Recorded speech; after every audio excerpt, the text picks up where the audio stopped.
Hello, dear friends. Welcome to Spirit Life, Spirit Reports of Life After Life by Allan Kardec.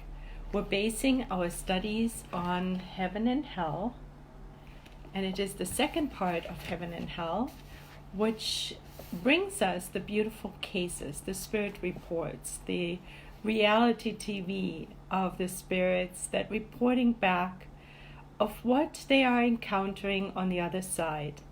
And it is of vital importance to us as we want to prepare ourselves for the inevitable, for our transition. Eventually, we will leave this physical shell, our physical coat behind, and we've learned in the last 3 months that we can prepare ourselves for that moment. And what we learned is the main, most effective way of doing that is education, both of what actually happens during our transition, as well as, of course, most importantly, our inner transformation.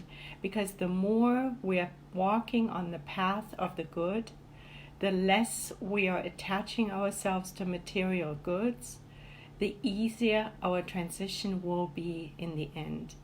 And we're learning from the happy spirits. So far we have been studying the spirit cases of the happy spirits, which is one category that Allan Kardec gifts us with.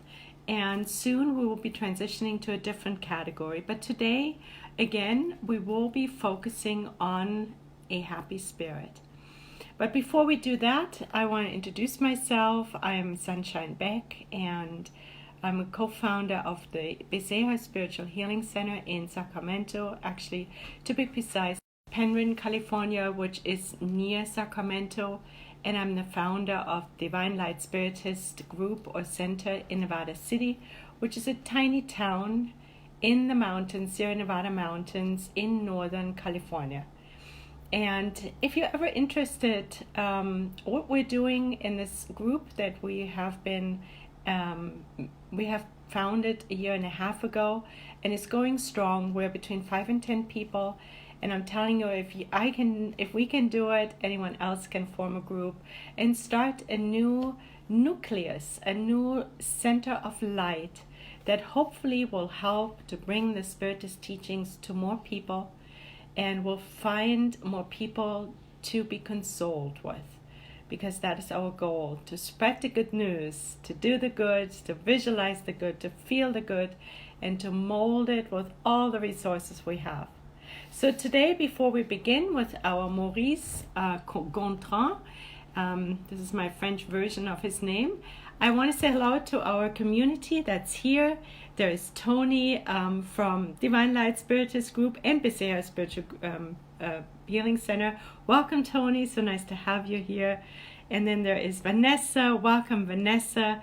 Yes, and before I forget, I want to extend my gratitude to Kardec Radio and all the good spirits, and of course, Dr. Vanessa Anzaloni, who co-created this with a good spirit, this platform, this beautiful radio station that allows us to stream 24/7 the beautiful, consoling information that comes down from the good spirits to us via Spiritism, so that we can follow in Jesus' teachings, hopefully every single day a little bit more effectively. And we are very grateful for this intercontinental classroom, thanks to Kardec Radio. And then, who else is here? Let me see. There is Renata Casadei, dear friend. Welcome very much. And Marilda Vega, thank you for joining. Sol Souza, wonderful. Thank you. Hello, Sol. So nice to have you here. So let us begin. Today, Maurice Gontran. And we're going to split up this lesson into 2 parts. Today we will do half of it, and the next time we will do the other half, so that we have time to digest, and then also next time to summarize what we learned today in an effort to have it sink in, so we won't just rush through the lessons, but really feel them, make them our own, so we have a good chance to go out and practice what we've learned. So Maurice, again, is a happy spirit. Maurice was an only child who died at 18 years of age from lung disease. He was precocious, which means talented, possessed a rare intelligence, loved to study, and had a gentle, loving, and likable character. All the qualities that foretell a brilliant future. So Maurice is another spirit who is excarnated at a young age. We had two others. We had Miss Emma, who's she was a ballerina. Her dress caught on fire, and she died young. And last week we talked about Anne Gontran, who also excarnated at a young age. And this week it's Maurice, who was 18 years old. Having successfully completed his studies early, he then registered at the Polytech University or school. His death caused his parents one of those painful blows that leave deep scars because, since he had always been of a frail nature, they attributed his premature end to the assiduous studies which they had urged him to undertake. So Maurice excarnated at the age of 18. He was quite talented and intelligent. He finished his studies very early on. He went early to a polytech school, and he excarnated young. Now, the parents blamed themselves, saying, "Of what use is all that he learned now? It would have been better if he had remained uneducated." Friends, do you think his parents are correct? A, are they correct in blaming themselves for their son excarnating at a young age? B, are they correct in saying that everything he's learned is of no use now? And C, would it have been better if he had remained uneducated? So this sentence is rich, isn't it? And the answer to all the questions is no. And why is that? Why are they not to blame for the early excarnation of their son? Well, first of all, our due date, our expiration date, so to speak, is set by God. And it is not up to us to decide when we will excarnate. And it is not for parents to influence that either through how they've raised their child, correct? So consequently, if parents blame themselves for the death of their child, or if we are in resistance to loved ones excarnating at a time that we deem too premature or the wrong date, what are we doing? Yes, we are on a level we're prideful and selfish, and we're not acknowledging that God is the omnipresent, all-intelligent source of all life. So how can we, little humans, want to start arguing with God, right? That would be pretty presumptuous of us. So for us, our job is to align our will with God's will and to bow to the wisdom of the moment. And in this moment, the parents needed to acknowledge that their son was actually, it was a gift. They were relieved. He was released from the earthly trials. But apparently they could not see that. They took it personal. And this next thing is they say, of what or use is all that he learned now? Why is that not correct? Well, it is not correct because we know that we carry all the lessons, both the intellectual ones as well as the moral lessons we've acquired, and the not just lessons, experiences that we've acquired in each and every lifetime, we take with us. These are investments into our eternity. So whatever Maurice learned in this particular lifetime will go with him into the life after life, and then continue on in the new incarnation. And then lastly, they're saying it would have been better if he had remained uneducated. This is along the same lines as the latter, that they say there is no use for him. He should have not even studied. No, nothing is lost. It is the idea that we live an eternal life. And on the timeline of the eternal, of course, everything we study, again, both on the intellectual wing as well as the moral wing, is eternal wisdom. We will never lose that. So then it continues. Otherwise, he would have undoubtedly still be with us, the parents say, and would be a consolation for us in our old age. Now, what does that tell us when they say, oh, our son would have been a consolation for us in our old age? Well, what comes up for me is it's a selfish statement. It is thinking about themselves and their well-being, completely blanking out the bigger picture, that we have many lifetimes, that our time, that when we excarnate, is set by God and is always a blessing. And if a spirit excarnates younger, it is certainly a gift, because this is the school of hard knocks. This is the school of earth. And to excarnate is certainly at a young age means that the lesson were completed.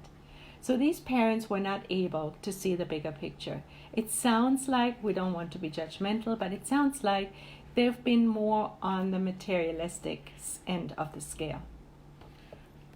The following dictation was given by the young man to one of his friends months after his discarnation. So, my dear Maurice, this is now the interviewer, so to speak.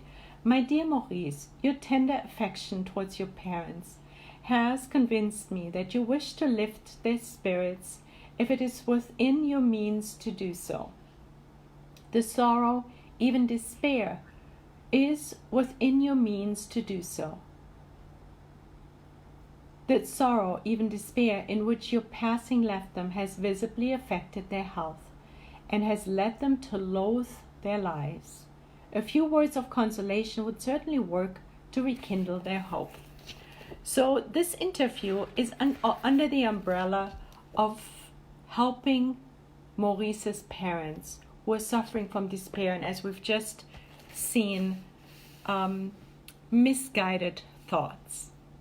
Dear friends, my battery is low and it seems like my phone is not plugged in. So excuse me please, I'm going to plug it in real fast. I'll be right back.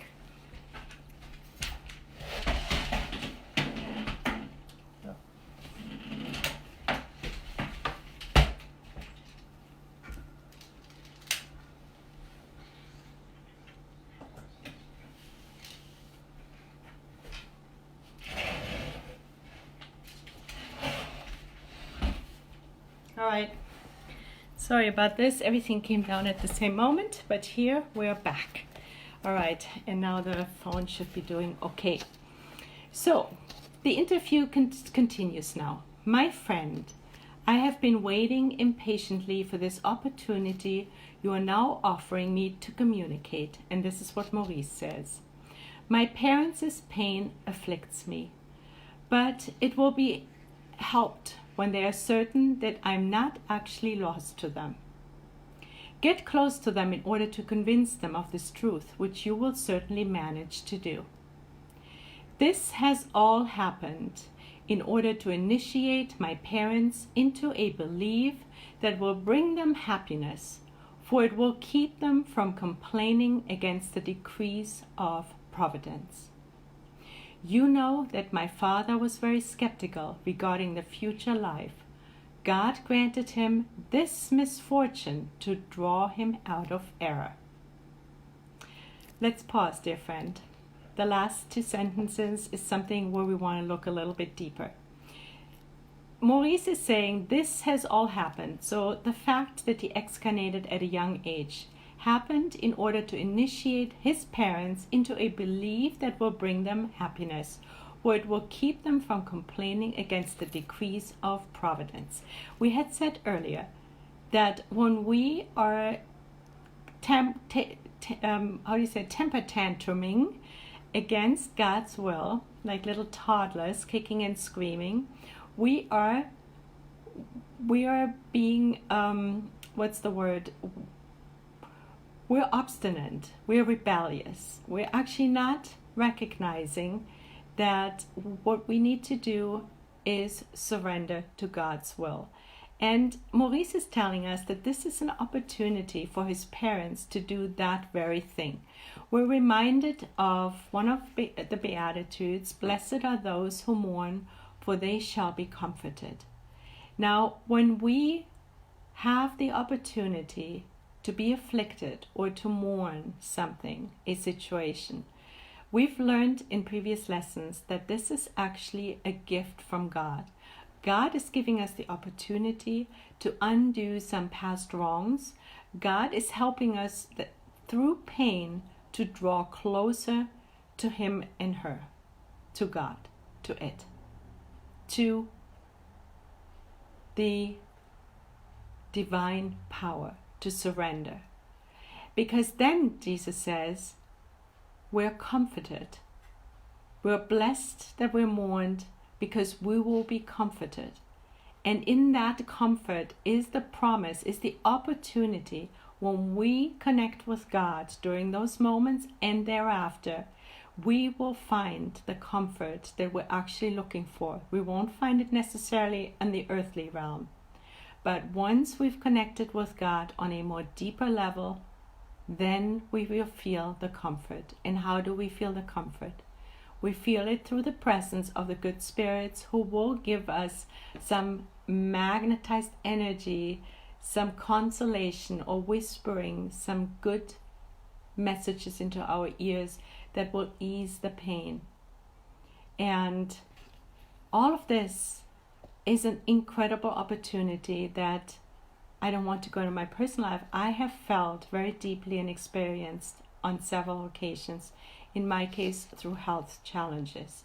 And it is really true. And it has the promise to alter our lives. So then we go to the Spirit's book.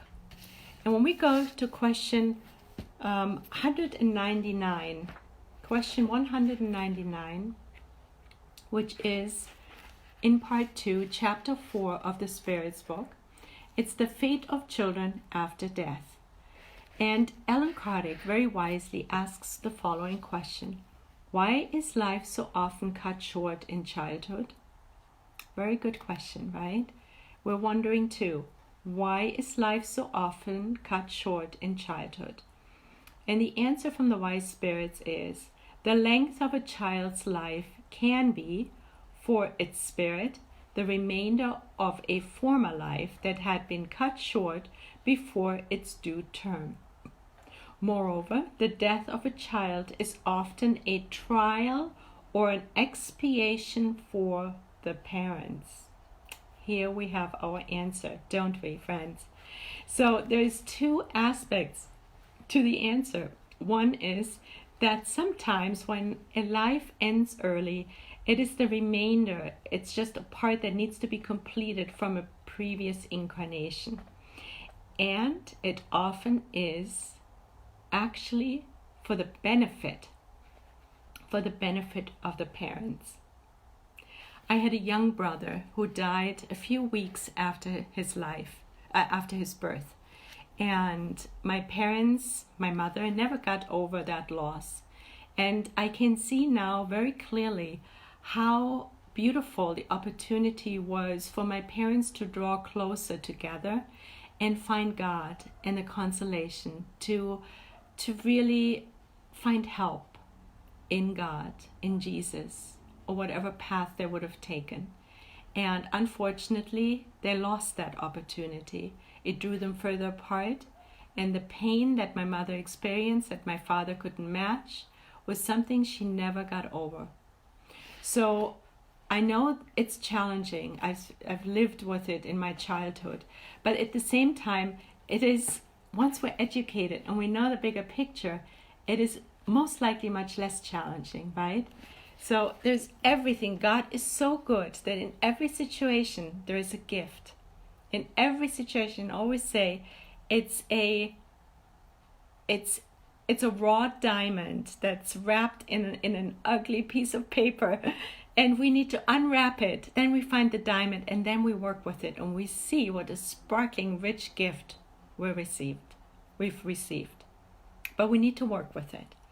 So then we go to question 936, which is very much at the end of, and you know, the invitation for you is to look at this chapter more deeply, the fate of children after death, because it will give us more insight into the subject. So question 936 in the Spirit's book, which is 936. Here we go. The loss of loved ones. Another very interesting chapter, but we're just picking one question out of this. And here's the question. How does the inconsolable sorrow of those who remain on earth affect the spirits who are its object? Once again, how does the inconsolable sorrow of those who remain on earth affect the spirits who are its object? So in other words, like in Maurice's case, does it have an impact on him that his parents are suffering so deeply? The answer is, a spirit is sensitive to the memory and grief of those it has loved. But persistent and unreasonable sorrow affects it grievously because it sees in such excess a lack of faith in the future and trust in God, and consequently an obstacle to progress and perhaps to their reunion in the spirit world. So here we're learning from the spirits that it doesn't only not serve us to not get over our grief. We've also learned earlier that it is a little, and we will look at that later a little bit deeper too, it is selfish because all we're seeing is our own lives, our own loss. But we're not looking at the bigger picture and considering actually the situation of our loved one who was granted the opportunity to move on, who has completed his trial, his or her trial. But it also says it's an obstacle to progress, both for the parents as well as for the spirit, and perhaps to their reunion in the spirit world. Why would that be? Why would it be that the parents in Maurice's case, with their uncontrollable sorrow, would potentially make it impossible for them to meet again in the spirit world with their son? Well, the reason is because they would be stuck in a lower moral transformational level, because they would not be able to actually match their son to be on the same level. Now we are reminded of No Solar, when André Louise comes out of the umbral, the lower zone, and then he goes to the spiritual hospital, and at some point he wants to reunite with his mother, and the spirits tell him he can't because he's a lower order spirit, and lower order spirits cannot at will meet with higher order spirits, which is what his mother was. His mother was more evolved. She resided in a higher world than André Louise did. So this is an example which we can read up in No Solar very clearly. It was then at some point that his mother, who was the higher spirit, wanted to see her son and did so. But it was at her volition and not at his. So lower order spirits do not have the power to go into higher worlds, but the reverse is true for higher order spirits. So it is important both for Maurice's parents as well as for Maurice, if they want to actually get what they want, namely be with their son, to do the work. And that is their opportunity that was granted through their son excarnating at an early age. Isn't it beautiful? It is so intricate and so and yet so simple for us to understand. I know it's easy to understand and of course harder to practice, but I hope these lessons also help us with what is going on in the world right now, with the hardship and the shootings and the losses of lives, so that we can hopefully apply these lessons a little bit to ourselves and make sense of what is going on. So in the small print of this answer is, when a spirit is happier than it was on the earth, to regret that it has left his life behind is to regret that it is happy. Two friends are prisoners in the same jail. Both of them are to be freed someday, but one of them is freed first. Would it be right on the part of the one who remains in prison to be saddened that his friend has been set free before him? Friends, good question, right? Would there not be on his part more selfishness than affection in wishing that his friend would remain in captivity and suffer as long as himself? The same applies to two persons who love each other on the earth. The one who departs first is the first to be freed, and the other should be happy, patiently waiting for the moment when he or she will also be liberated. Because death, the so-called quote-unquote death, is a liberation. So for us to practice humility and charity is part of accepting a loved one's or anyone's transition, and not to just selfishly cling to our loss and therewith make it hard for the spirit that excarnated to continue on with their lives, so to speak, with their transformation on the other side, and also jeopardize that a reunion will be possible in the Netherlands. So, friends, there is no losing. We need to do the work. This is the invitation to educate and practice. So let us go back to Maurice. Then he says, we will meet again, he says. However, affirm to them categorically that the fortune of being able to see me again will be refused as a punishment if they lack trust in God's goodness. Here he confirms it, affirms it. So, of course, we today don't like the word punishment much anymore. And this book was written in the 1900s, and it was the consciousness around that was a little bit different. But let us rephrase the word, exchange the word punishment with consequence. So then maybe we have an easier time hearing it. So in other words, the consequence of their lack of desire to actually learn about the bigger picture and surrender to God's will show lack of faith and consequently make it jeopardize their reunion with their son. Despair is rebellion, Maurice continues to say. It's rebellion against the will of the omnipotent and is always punished, again consequenced, by the prolonging of the cause that has produced it until there is complete resignation. Despair is truly suicide, for it saps the bodily energies. Okay, despair is first of all rebellion against the will of God and is always punished, consequenced by the prolonging of the cause that has produced it. So in other words, the cause of our suffering will just become worse. We want to go will be prolonged. We'll go to the Gospel according to Spiritism. We're reminded, I'm doing care for the elderly, and I have a client who is at an assisted living facility. He suffers from dementia. And lately, in the last week, he has walked out of this facility 4 times trying to escape the so-called authority, the rules at his assisted living facility. And I'm seeing so clearly the one thing that this man fears the most or dislikes the most is lack of freedom.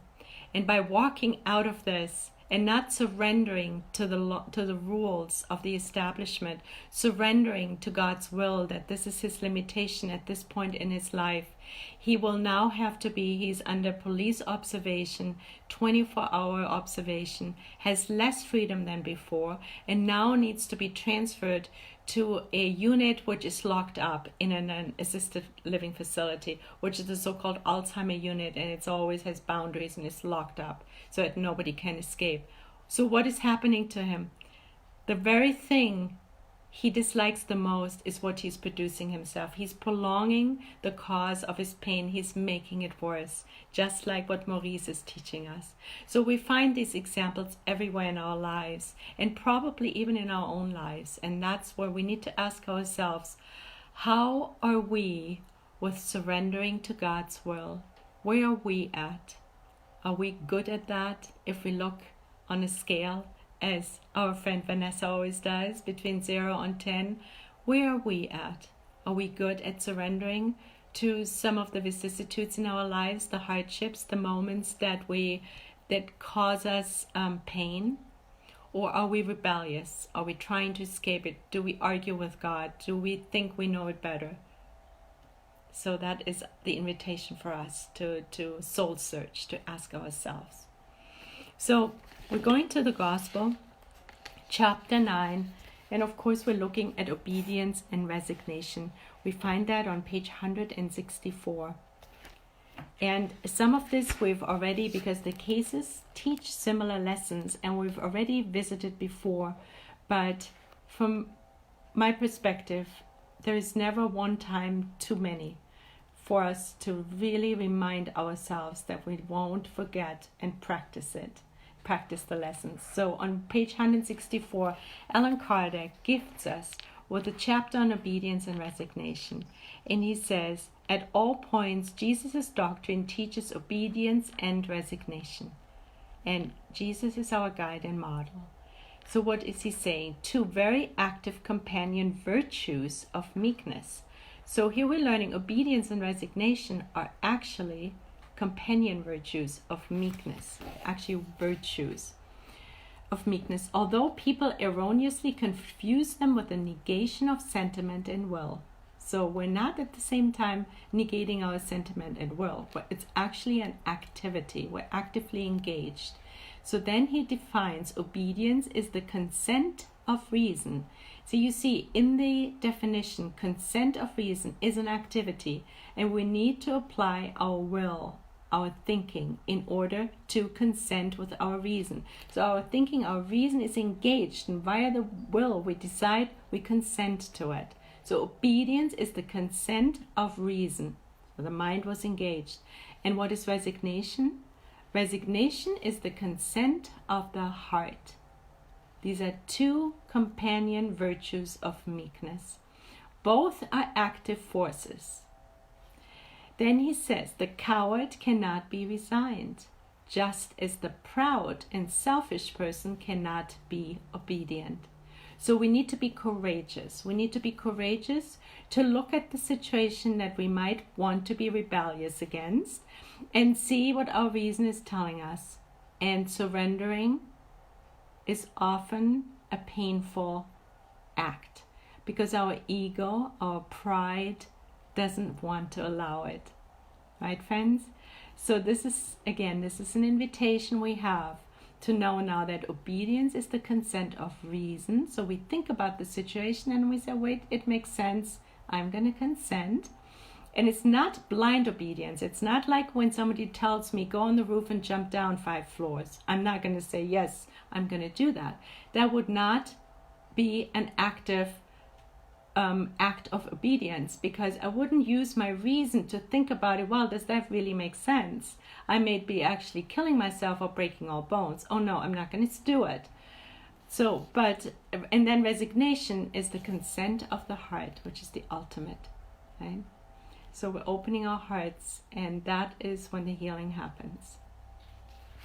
So then we continue on to Thought and Life, our beloved book, our rich study that we entertain at Divine Light every Wednesday night. And we're going to chapter 15. And the chapter is labeled Health. And here we learn, when we commit an injustice, our mind enters into a state of conflict. A disruption of this nature, namely an injustice, can result in maladies of various degrees and types.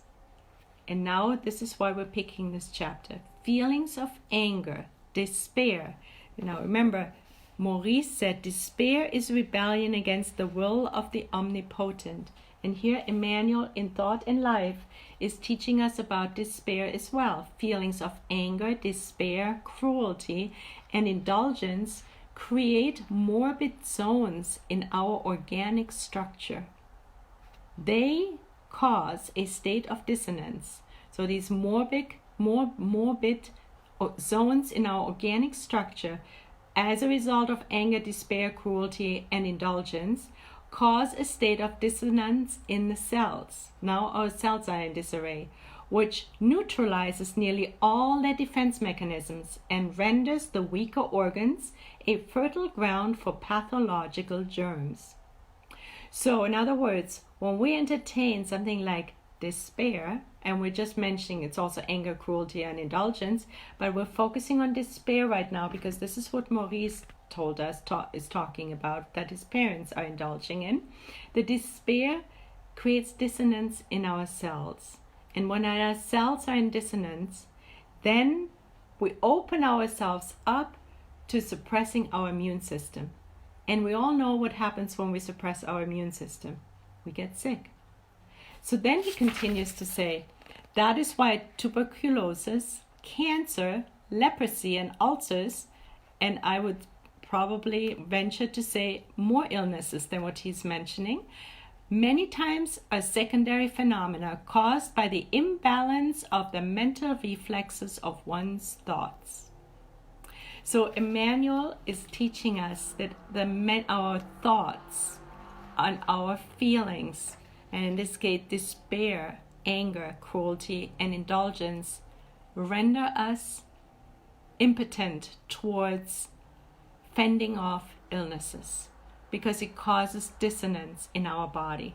So these parents who are indulging in despair are not just showing rebellion against the omnipotent, namely God, but they're also setting themselves up for disease. And of course the parents are us too. So it is important to not keep it just outside the lesson, but again to reflect it back to us and to see, where do we entertain anger, despair, cruelty, and indulgence? Where do we indulge? Where are we cruel? And it starts with ourselves, not just others, but also others, because that will be a recipe for disaster for ourselves and the others. So it is really, and this chapter is, not only this chapter, this book is highly recommended because we learn so much about our own thinking.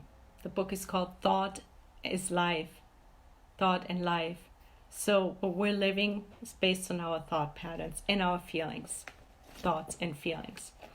So all right, so now we continue with despair. We're still at the subject of despair. Despair is truly suicide. And now we understand what Maurice is telling us. Despair is truly suicide because it wreaks havoc in our bodies and suppresses our immune system and gets us sick, as the promise to get us sick if we indulge into it year after year after year. So despair is truly suicide, for it saps the bodily energies. And isn't it so interesting? When we reach the truth, it doesn't matter where we look and which book and what spirit, gives us an account. We always get the same message, right, friends? Here, this spirit of this child Maurice is exactly teaching us what Emmanuel is teaching us in Thought and Life. I always enjoy that. So despair is truly suicide, for it saps the bodily energies, and those who shorten their days in hopes of more quickly escaping the bitterness of pain will face the cruelest disappointments. On the contrary, they ought to strengthen their body so it may more easily bear up under the burden of trial. Let us look again at the gospel for this. Pain. The bitterness of pain. The bitterness of pain. Who has not experienced the bitterness of pain in this lifetime? So we go to chapter 5, and I'm sure we will find a consolation, a message that will help us deal with pain. And it is chapter is Blessed Are the Afflicted, which is chapter 5 on page 118, True Misfortune. And for those of you who were here last week, we visited that chapter before because it befitted the other spirit as well. But again, there is no waste of time to look at it again. So what is true misfortune? And this is by the spirit Delphine. I have come to tell you that nearly everyone is mistaken, and that true misfortune is not everything that people believe it to be.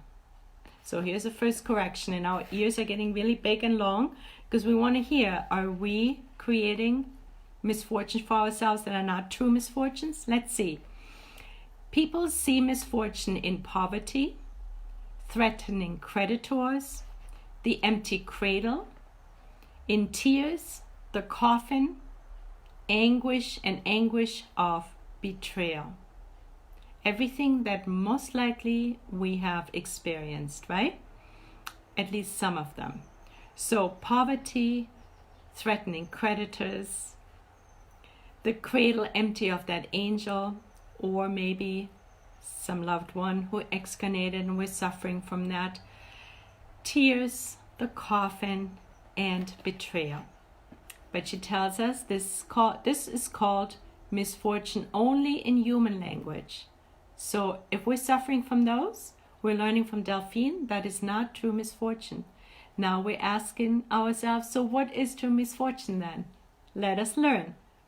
For those who see nothing but the present, however, true misfortune, this is only for those who see nothing but the present, excuse me. So what we just saw is not true misfortune. But we think it's true misfortune because we're only seeing the present moment. We're not looking at the bigger picture.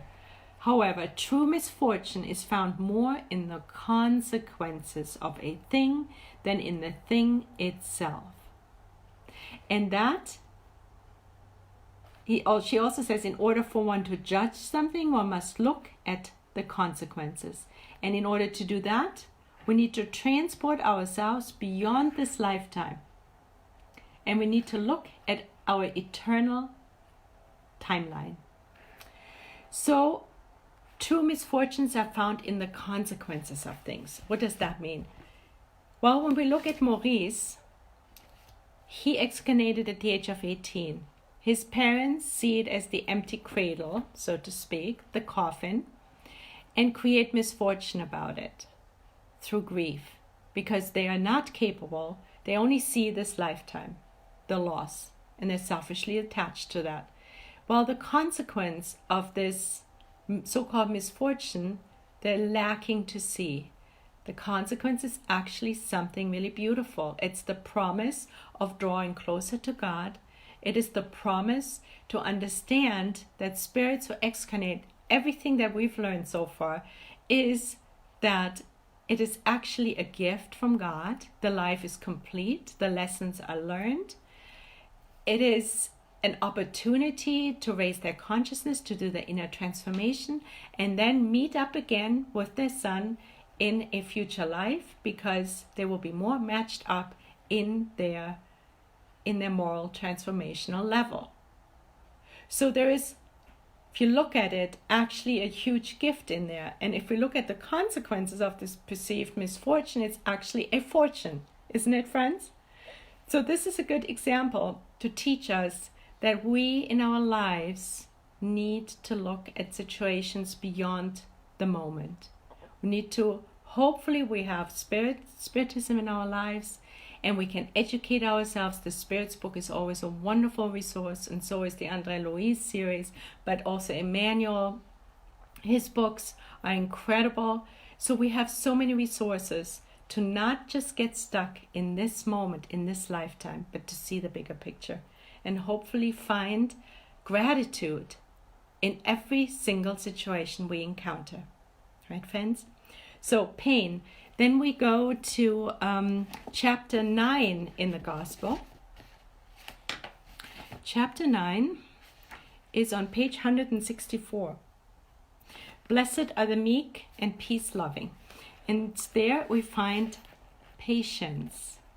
Pain is a blessing, and this is by Alan Kardec. Pain is a blessing that God sends upon the elect. Wow. That is a gift, isn't it? It's so positive to hear that. Pain is a blessing that God sends upon the elect.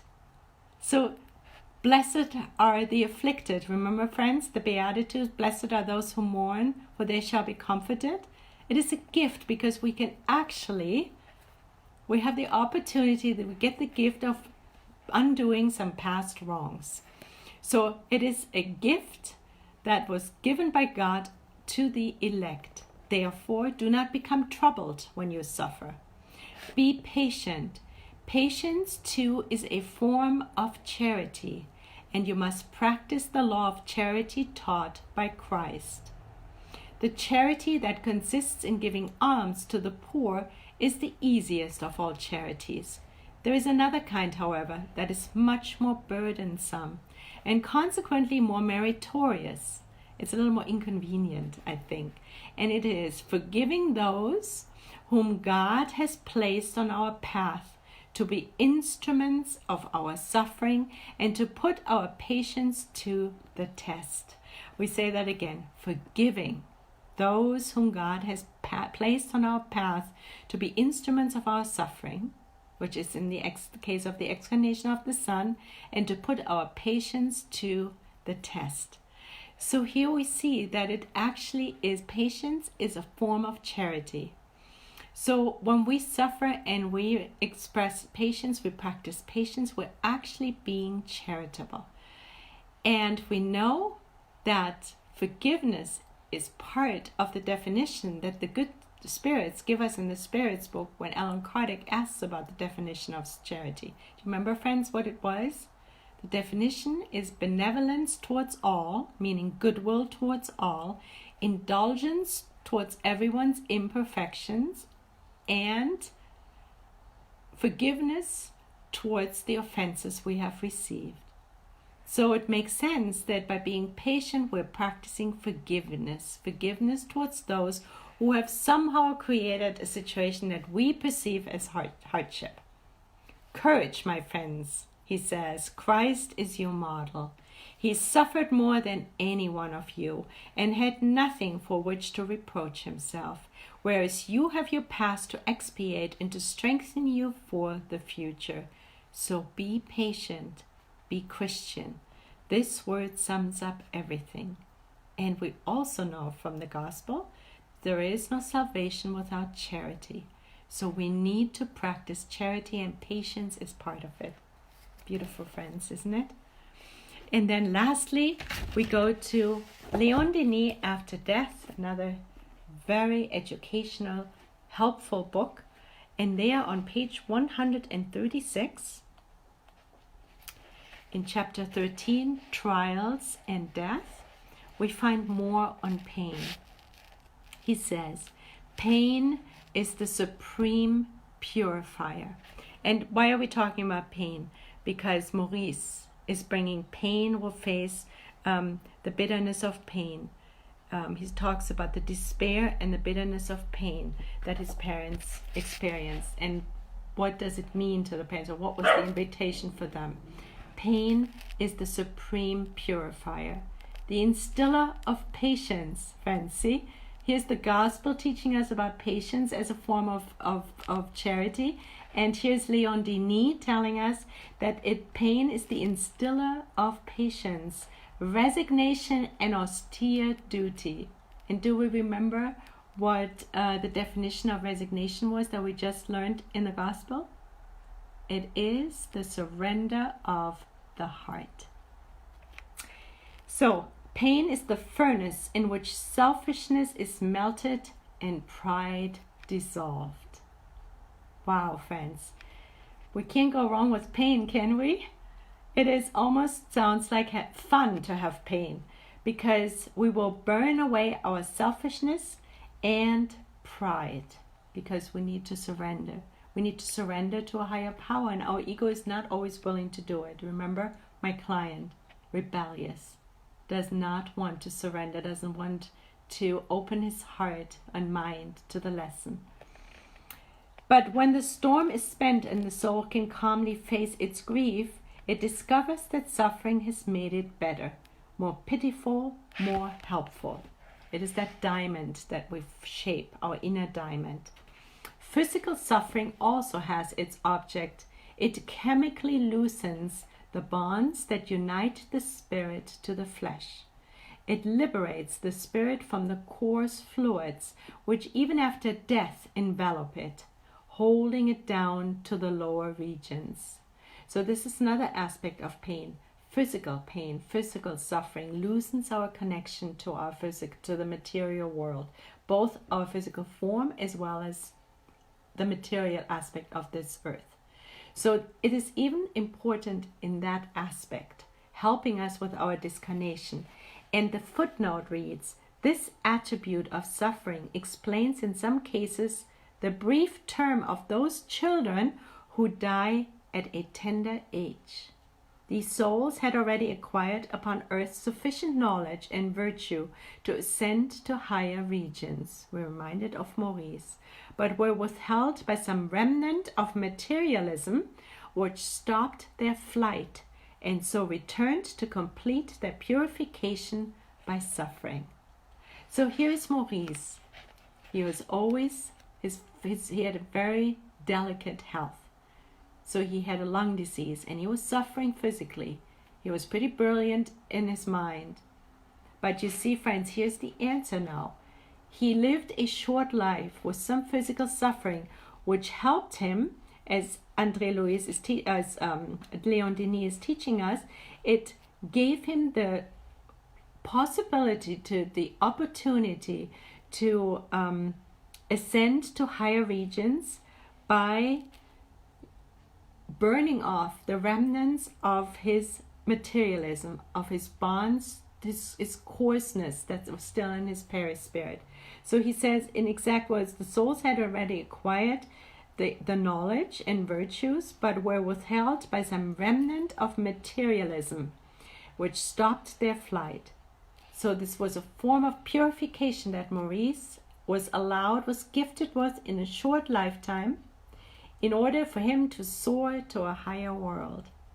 And his parents at the same time had the gift and opportunity to get with the program, start connecting more with God, draw closer to God and the good spirits, learn about the bigger picture, and actually rejoice at their son's gift of being able to be released from the burdens of the flesh and life on earth.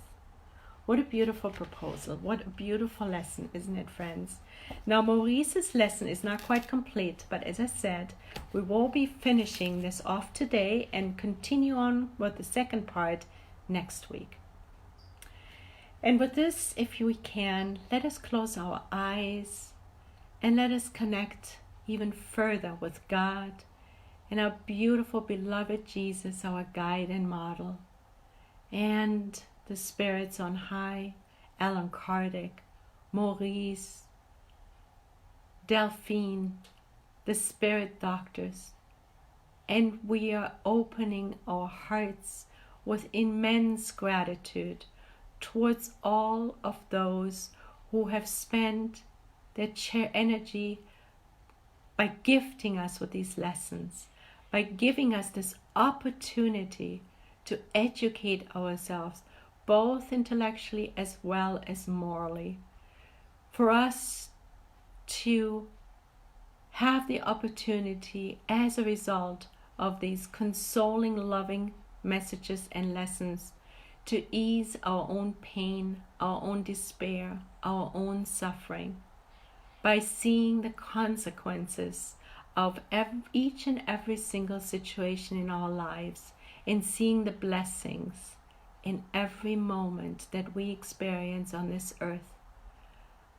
The incessant gifts that God grants us for us to transform and expunge acts of previous lifetimes in this lifetime that were less than kind and loving and charitable. And with this incredible proposal that we have received this night, to practice gratitude and patience, obedience and resignation, and seeing our lives on the line of eternity. It is with gratitude that we are closing tonight's study session, and so be it. Thank you, friends. I want to see it. There were so many nice friends who joined. There is, let's see, we stopped at Sol Sosa, and then we said Teresa Castro, Thank you for joining, dear friends. Oh, wow, you're flying somewhere. Have a beautiful trip. And then, only God knows everything. So true, so. And we need to really recognize that. We need to practice surrender. Surrendering to God's will. And Nora Brazil, friend, so nice to see you. Yes, Teresa, we think we know better than God when we resist. Exactly. And that is a form of selfishness and pride. And we learn in the Spirit's book that selfishness and pride is the biggest stumbling block from being charitable, which is really where we need to be. Candy, hello Candy from Hawaii, our intercontinental classroom, so beautiful. Nice to have you and see you here. Lisa Tellis and Soul, thank you Soul, thank you Nora, thank you everyone. And so God willing, we will see you at the same time next week. Good night.